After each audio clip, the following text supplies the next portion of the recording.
Yetimçe. Zəbiri тоже детешкаларında indi Yani taxtıda. onlar sizde kalem.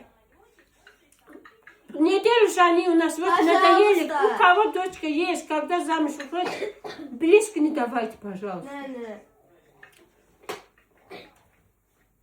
Kaput у нас дома, domuz damıdır.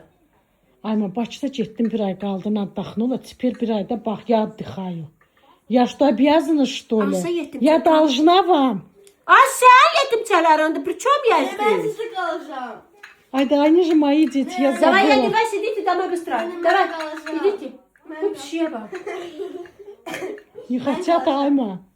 Getmirlər. İt əl çəkir, motal əl По-русски çəkir. скажи, пожалуйста. Собака уходит, motal не уходит. А мотал как будет? Şeydən ha, motal görməmiş, motal görmüş ama yetim. Yox, mən yerdən görmüşəm. Сыр. Который кожура баранины, сыр толкаем, соленый Sizde kalacağım. сыр, на зиму сохраняем, это мотал называется. А собака держит мотал, он хочет таскать, он уходит, а мотал же тяжелый, он не таскает его. Это называется ит əl çəkir, motal əl çəkmir.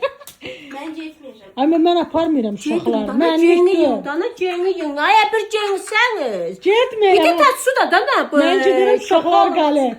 Uşaqlar qalacaq, mən Dana ya gedirəm. sen yerinizi davay başol vona su da çöp alın kırılın. Ayma, yeməyinə qoyacam deyim bizə. Canına sağ koyacağım yemeğe.